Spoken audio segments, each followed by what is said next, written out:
sure, yes, of course. This is Emily Hubley, and we are watching Fuddy, Duddy, Buddy, Mr. Magoo cartoon that was directed by my father, John Hubley. And this was John's favorite Magoo cartoon, and it might also be my favorite Magoo cartoon. It's really hilarious. Anyone for tennis? The backgrounds in this film are especially great. I love the way they establish the whole layout of the Outstretched Palms Hotel.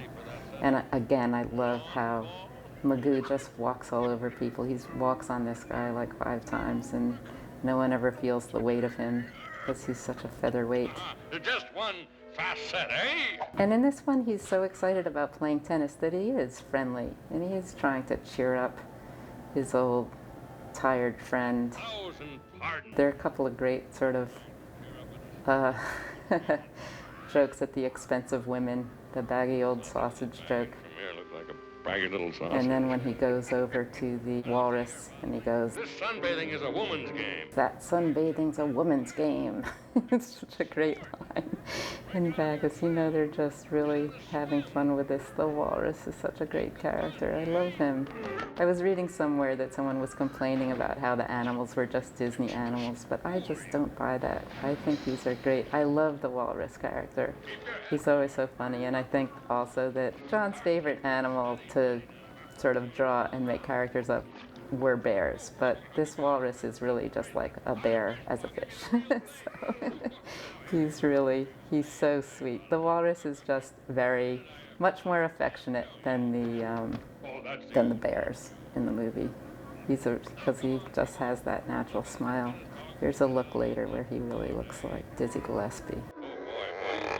Again, he walks right over him, and he just doesn't even begin to wake up. But the walrus is game to go with him, and and off they go. Oh, also I love all the statues in the lobby. Are so funny. They're all so happy. Reminds me of the old story. 2 cats were playing tennis. The stupid detective in this, I think, is very much about the FBI agents that were bothering everyone and following everyone, and they're just stupid. And the Stupid Detective magazine with the hole in the face is just so funny and cute. And even the detective is a really funny character. I really like him. We'd say the punchline. The lobby, the hiding in the potted palm is always good.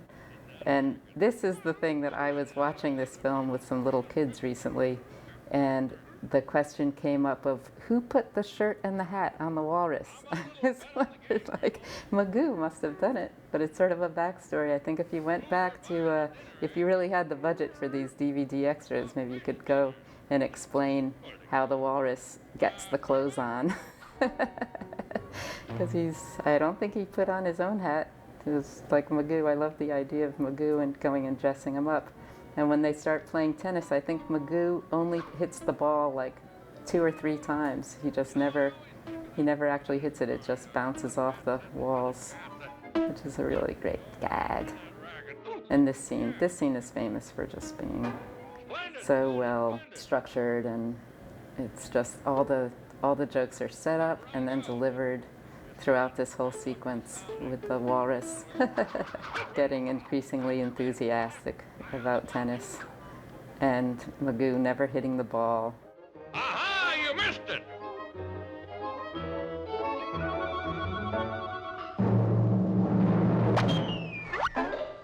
Touche. Foot fault! This is slide for the strats. It really wasn't. But when the stupid detective enters the picture and starts to try to catch the walrus, it adds another layer of jokes onto it, and he gets hit out. But then when the fish comes in, that's the icing on the cake.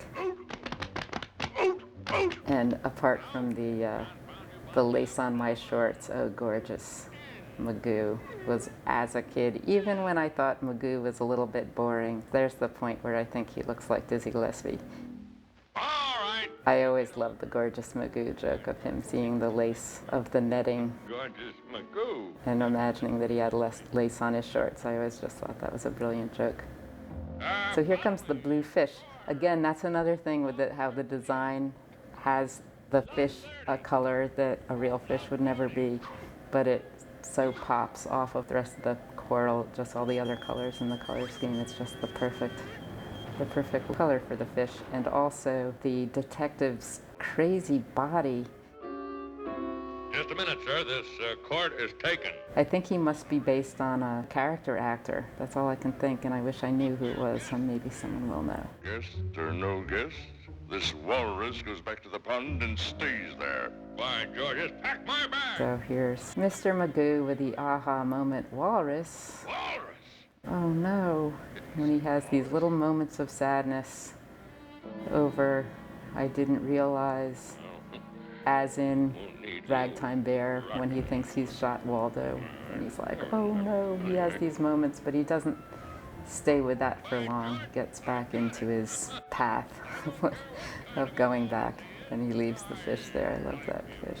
I like him.